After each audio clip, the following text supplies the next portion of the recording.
Kevin Hern's generation inherited the American dream. Jasmine Thomas's generation is fighting to put it back within reach. Younger Oklahomans finally have a candidate who understands their struggles in the present tense.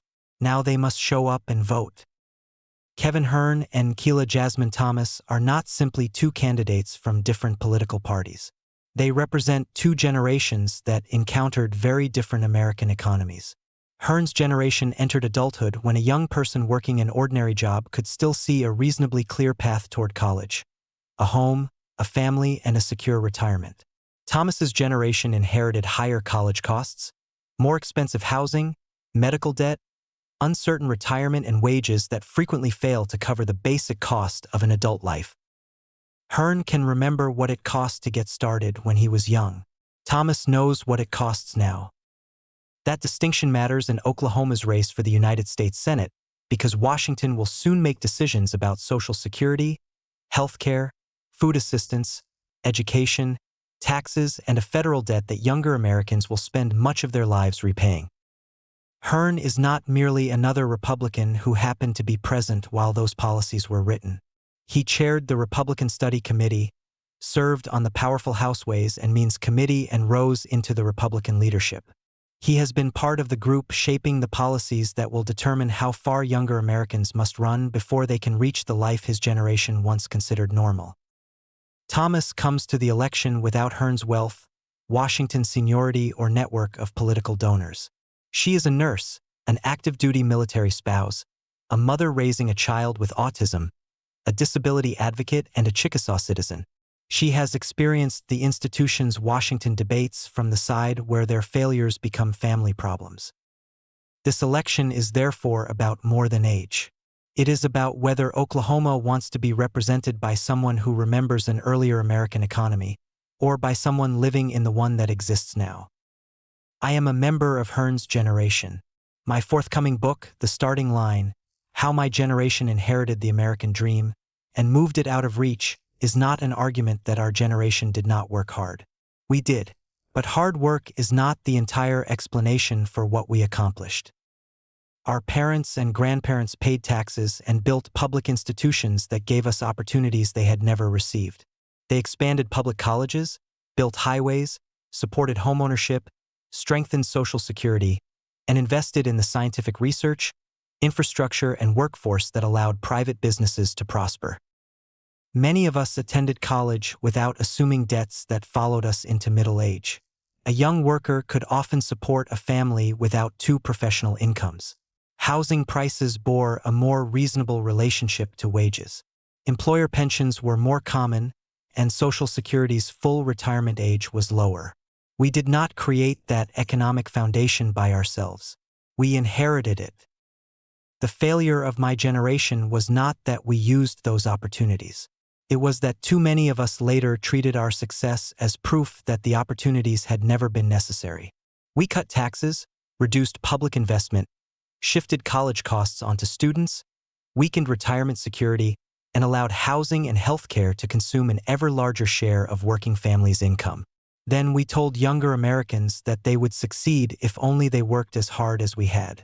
That judgment depended upon a convenient memory. We remembered our work. We forgot the country that made our work pay. Kevin Hern has an impressive business history. He worked, earned an engineering degree, entered the restaurant industry, and eventually built a large group of McDonald's franchises employing more than 1,000 people. That required judgment, discipline, risk, and years of work. Those accomplishments should not be diminished. But Hern's success also gave him a particular view of the economy. The view from the owner's side of the desk. He understands financing, payroll, taxes, regulation, investment, and the pressures involved in keeping a business profitable. Those are valuable experiences in Congress. They are not the only experiences an Oklahoma senator needs. The employee behind the counter sees a different economy. So does the mother trying to find childcare, the nurse covering too many patients, the rural family driving hours to reach a specialist, and the worker paying into Social Security while being told that full retirement may eventually be moved 2 more years away. Hern's business record tells us what he built when America gave his generation an attainable path forward.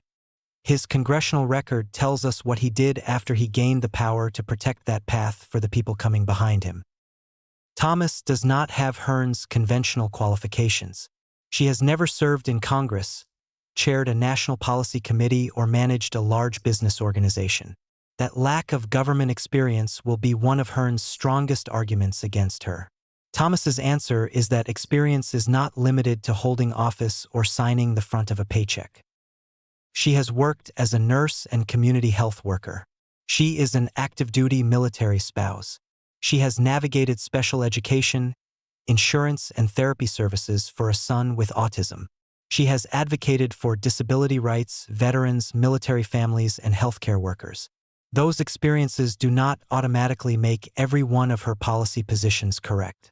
They do give her direct knowledge of how government decisions reach an ordinary household. Thomas explained the distinction in a KOSU interview. "I believe that you don't necessarily have to have political experience. You have to have that lived experience, or else you won't know how to serve your community at the end of the day." She connected that experience directly to rural Oklahoma. Families unable to obtain specialized services, communities losing hospitals, and workers trying to pay bills while essential institutions disappear. Hern can hold a hearing about those problems. Thomas has lived inside them. Hern has traveled outside the 1st Congressional District since entering the Senate race. He has appeared in Lawton, Oklahoma County, and Enid, and before organizations representing Oklahoma agriculture. It would be inaccurate to say that he has never visited rural Oklahoma. But visiting a community and understanding its economic life are not the same thing. Hern's documented rural appearances have largely involved chambers, Republican organizations, agricultural groups, and organized campaign events. Those meetings can provide valuable information, but they tend to place elected officials in rooms with people who already possess influence. Thomas traveled through Oklahoma with far less money and without assuming the nomination belonged to her. She met county organizations, working families, healthcare advocates, people with disabilities, and voters who were not waiting to be sold a finished Washington agenda. That difference helps explain why she surprised many political observers. Thomas finished first in the 5-candidate primary and then defeated Jim Priest decisively, receiving 61.2% of the runoff vote. She did it despite having less money, less institutional support, and far less conventional political experience. Oklahoma Democrats were not merely choosing a resume. They were choosing someone whose life looked more like the lives they were trying to protect. Hern's Social Security position illustrates the generational divide more clearly than almost any other issue. While Hern chaired the Republican Study Committee, it proposed changing Social Security for future retirees, including increasing the retirement age to reflect longer life expectancy. Hern subsequently discussed raising the full retirement age from 67 to 69 while protecting people already retired or approaching retirement. In a 2024 Fox News interview, Hern said there were only 3 options for repairing Social Security. One is you adjust the age, the second thing is you adjust what gets paid out of the program, and the third thing is there are more people working that pay into the program. Hern bases his retirement age proposal partly on the argument that Americans are living longer. He told Fox that average life expectancy was in the early 60s when Social Security began and is now in the late 70s. That national average conceals the Oklahoma Hern is asking to represent.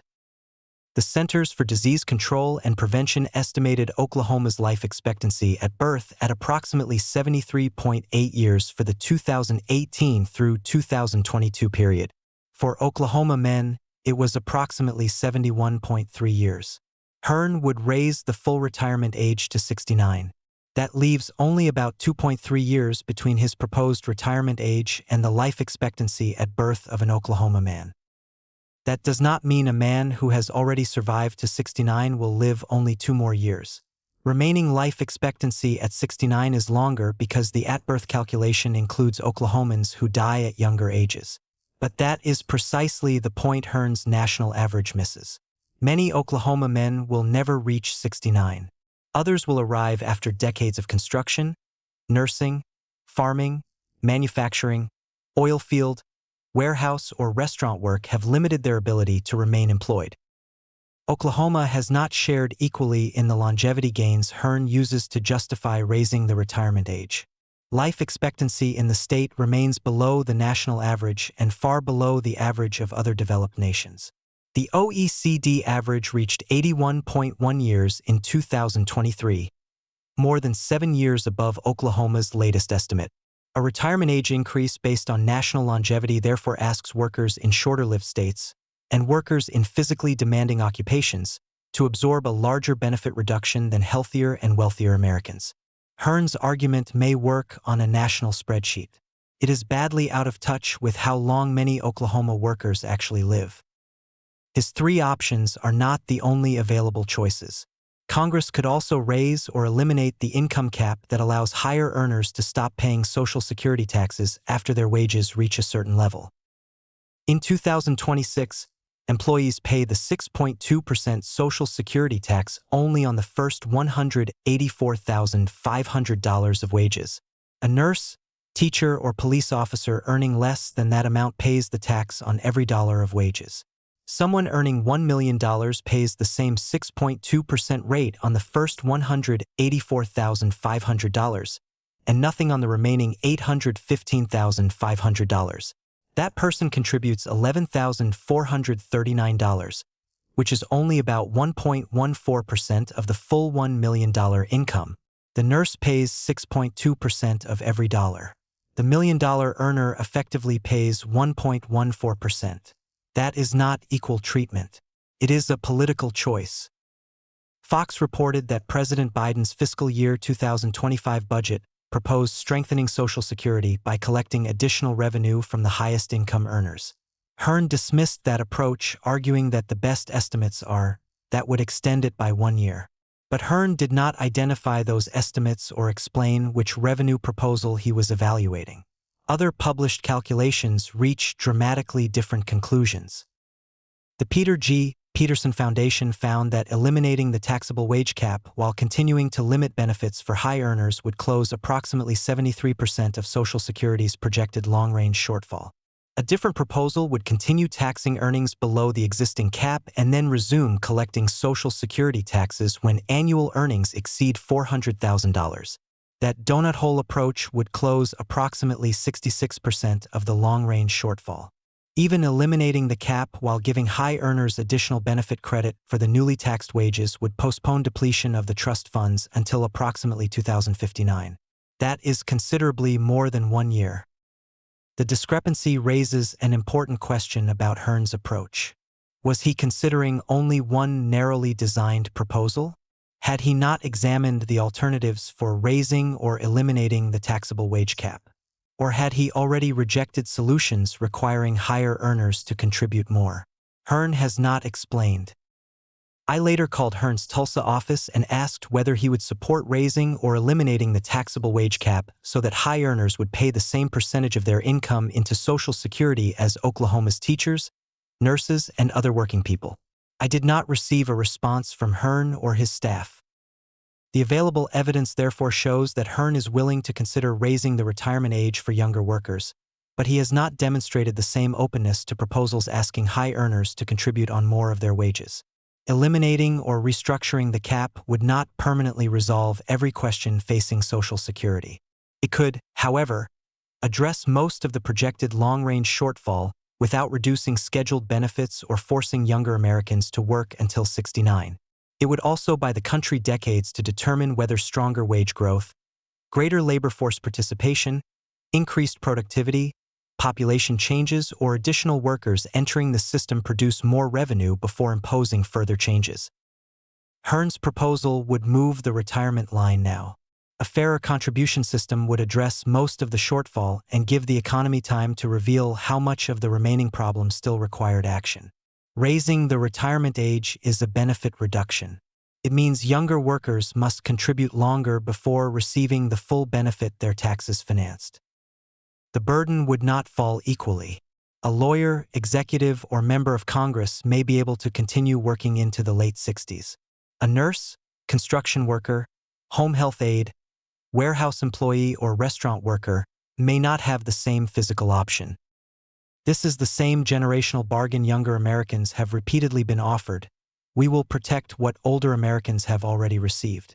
Younger Americans can pay more, wait longer, and expect less. The generational contrast becomes even sharper when Hern's Social Security position is placed beside the 2025 tax and spending law he helped develop and voted to enact. That law reduced projected federal revenues by trillions of dollars.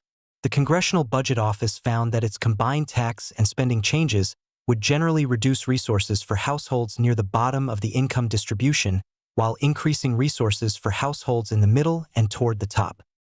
Hern supported making major tax advantages permanent. But when the subject is Social Security, asking high earners to contribute on more of their wages is not among the alternatives he promotes. Younger workers are told to wait longer instead. That is not simply a disagreement about accounting. It is a disagreement about fairness. Thomas's published platform says she would protect Social Security and disability benefits. She should now tell Oklahoma voters whether she supports raising or eliminating the taxable wage cap. Both candidates should answer the same question. Should younger workers be required to wait until 69 for full Social Security benefits, or should Americans with wages above $184,500 contribute the same percentage of their income as the people who teach our children, care for our patients, and perform the physical work that may make retiring at 67 a necessity? Hern should not be allowed to hide that choice inside the reassuring word reform. Younger Americans have legitimate reasons to believe they received a raw economic deal. They did not choose the tuition increases, housing shortages, medical prices, weakening of pensions, or tax policies that shaped their adult lives. Much of that structure was created before they were old enough to vote.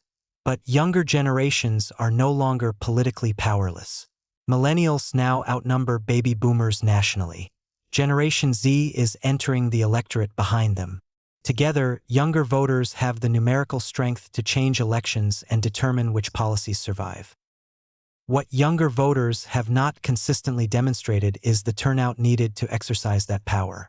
Baby boomers did not dominate American politics merely because there were many of us. We registered, we organized, we donated, we attended meetings. Most importantly, we voted. Younger Oklahomans can continue describing the raw deal they inherited. They can post about unaffordable housing, student debt, medical bills, and jobs that do not provide a future. Or they can vote against the people who wrote and defended those rules. For once, younger Oklahomans do not have to rely upon an older politician's memory of what starting adult life used to require.